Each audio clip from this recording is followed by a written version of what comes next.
Yo, what's up mga kabro? Good morning, good morning. So, it's Sunday. Malamig pa rin kahit mainit na. Tara, pakain tayo ng mga ating aso. So, pakain tayo ng aso mga kabro. Hello! How are you? Kamusta? Gutom na kayo? Ayan, papakain tayo ng ating mga aso. Alright. Okay. Taas kasi nung ano eh. Taas nung... Hey! Shh! Tabi dyan! Ay! Tabi dyan! Hindi ko maano eh. Taas kasi nung... Tawag doon. Bakod eh. Alright. Dagdag. Dagdag.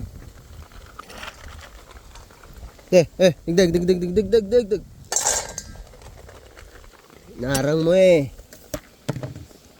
Ayan si Maning. Ito isang aso natin na pasaway. Dito sa labas. Dito lang sa labas. Kasi naglalandi. Sinasampahan niya yung mga kapatid niya. Masyadong malandi. Walang pinapatawad. Ewan ko lang kung nakargahan niya yung mga kapatid niya. Magkakapatid kasi yan mga kabro. Sinampahan niya na yung dalawa na to. Parehas babae. Ewan ko lang kung nakakuha. Wag naman sana. Kaya lang parang buntis eh. Kasi makikita mo yung mga dede nila. Nagtayuan na. Ayan oh. Parang nagkalaman. Delikado. Baka buntis tong dalawa na to eh. Hindi na nakatiis si Brownie. Hindi na nakapagtiis. Pati yung mga kapatid, sinampahan na. Dapat pala kinapon na namin yung lalaki bago lumaki. Wala na, huli na. Start muna natin yung sakyan pala. Papainitin ko to. Yung sakyan natin. Ito siguro gagamitin natin muna sa sa farm. Painitin ko lang. Alright. Okay, uminit na. Kasi namatay ilang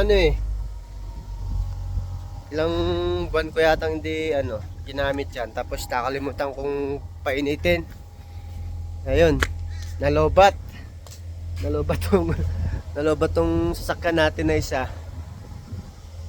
Kaya siya muna ang gagamitin natin pagpunta sa papuntang trabaho. Syempre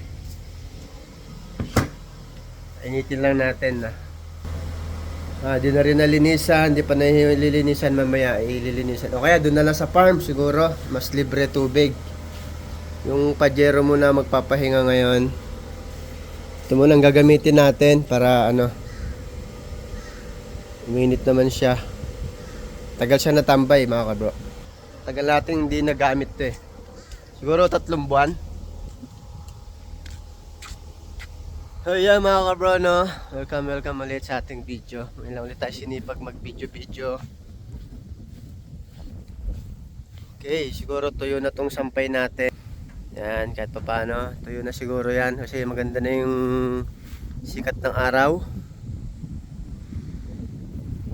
Yan, buti na lang nagpa-mower muna kami bago sumapit ang winter. Kaya maganda yan, malilit pa yung damo na mamamatay.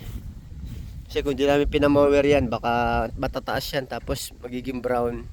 Pangit tignan, di ba? Baka bahayan pa ng ahas. Bagay, wala masyadong ahas ngayon, hindi sila masyadong gumagala kasi nga malamig. Right? Okay, paaraw lang tayo masyadong malamig sa loob sa kwarto eh.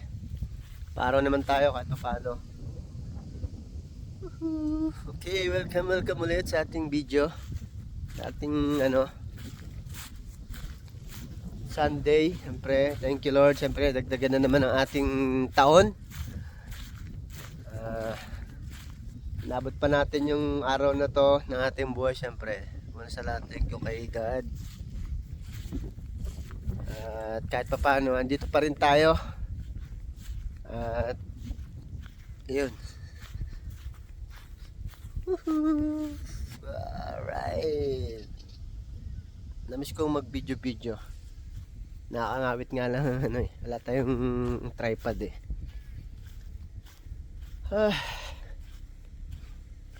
Okay na yan, yung sasakyan natin. Yung una, natakot lang ako gamitin kasi may lumabas dun sa dashboard niya na T. Siguro sa ano lang, tapos dinagdagan ko yung oil niya. Tapos nung in-start ko na siya, yung nalobat nga, tapos napa-start ko na. Siguro kinulang lang sa langis. Dinagdagan ko. Bagay ibubuk naman natin na yan para sa ano, for change oil. Right, yan. Mainit na siya. Gamitin na natin bukas yan. Yan ang gagamitin natin bukas sa ano, sa trabaho. Pero yung Pajero, syempre, painitin pa rin natin yan. Baka siya naman ng malobat. Baka siya naman yung ano, malobatan ng battery pag di natin papainitin. Ano, kamusta ka dyan? Ha? Kamusta kayo? Delikado kayo ha. Tinan mo yung mga dede nyo. Nagtayo ano. Nako, delikado. Delikado yung mga dede nyo, may laman. Patay tayo dyan, dalawa pa naman kayo. Pag nagbuntis tong dalawa na to, yari. Daming aso. Pakahirap pa naman ng maraming aso. Okay lang kung tatlo na lang sila eh. Oh, sigurado to, may mga laman to kasi nagtatabaan. Patay tayo dyan. Yan, sa mga gusto magkaroon ng aso ha, abangan nyo. Pag nanganak to, papamigay namin yung mga anak nila. Kasi di na namin kaya alagaan tong sobrang dami. Alam na pala nila umakyat dun oh. Ano? Ba?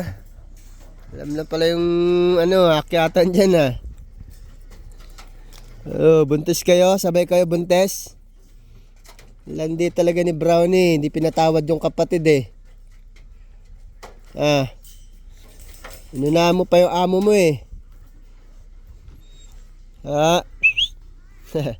Galing ah, sa taas ah. Ano. Ganda na yung laruan nyo kasi maluwag.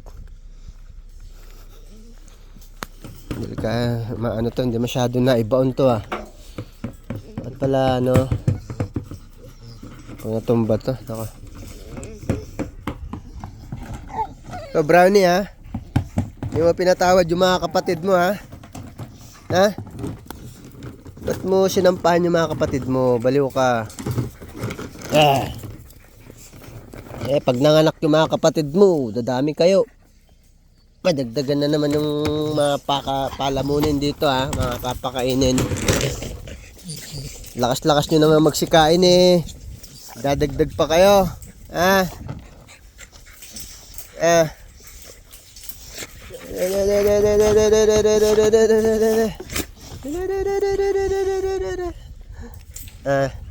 Gusto mo kapunin kita? Ha? Gusto mo kapunin kita? Para mawala na yung landi mo? Ha? Loko ka ha? Pati yung mga kapatid mo, dinali mo ha? Ha?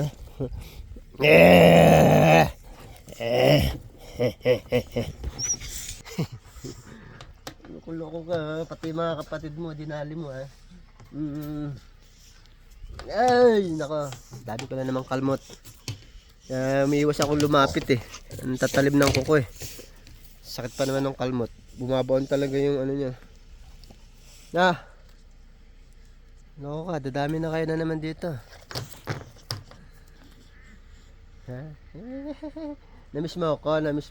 Hindi ka na kasi nakakalapit na. Namiss mo na ako. Namiss mo ako. Miss niya raw ako. Namiss mo ako. Ha? Oh, kaway ka. Kaway ka dun. Aray ko, sakit. Sabi na magana yung kamay ko. Puro kalmot na. Tama na. Yung kalmot mo eh. Bumabaon yung kuko mo eh. Bumabaon yung kuko mo. Sakit na ng kamay ko. Grabe oh. Grabe yung kalmot oh. Mulala agad oh. Tama na. Hello. O kayo, kumusta kayo dyan? Ilang kayo dyan ha? Ilang kayo dyan? Wala na, nabuntis na kayo. Sabay pa kayo. Maramihan pa naman mga anak mga to. Okay lang kung mga anak lang sila ng tig-dalawa, ganun lang. Eh kung mga anak sila ng tig-6, tig-8, patay na. Daming papakainin. Papamigay natin yan. Abangan nyo. Abangan nyo mga anak to, mga aso namin. Papamigay namin to. Pwede lang ipadala sa Pilipinas eh. Yan, si Muning ko nasa taas. Nagawa mo dyan? Ayan yung pusa namin. O, di ba? Ulog ka dyan.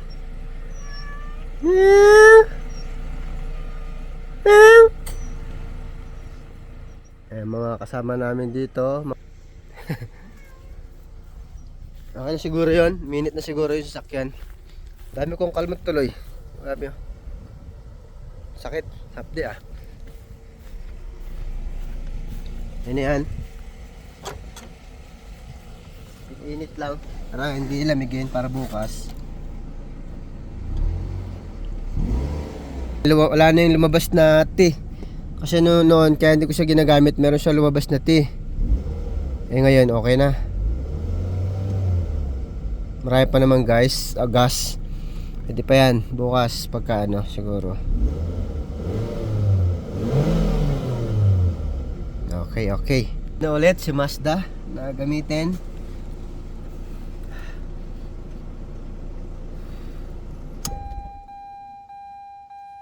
Alright. Ito na gagamitin natin sa ano, pagpasok sa work. Para ano naman, ma-warm up na siya. Dumi na nga nyo. Pero bukas na lilinisin yan. Linisin ko na lang sa farm. Mas libre tubig doon. Mas malakas tubig. Kasi pag dito pa, sayang yung tubig. Napakamahal pa naman ng tubig dito. Sa farm ko na lang siya lilinisin bukas. Pag uwi natin ng hapon, papalit na lang tayo ng uwi para mawashing natin yung sasakyan natin. So ganito lang tong video natin mga kabro, no? Nag-update lang ako. Okay. Thank you for watching. Bye.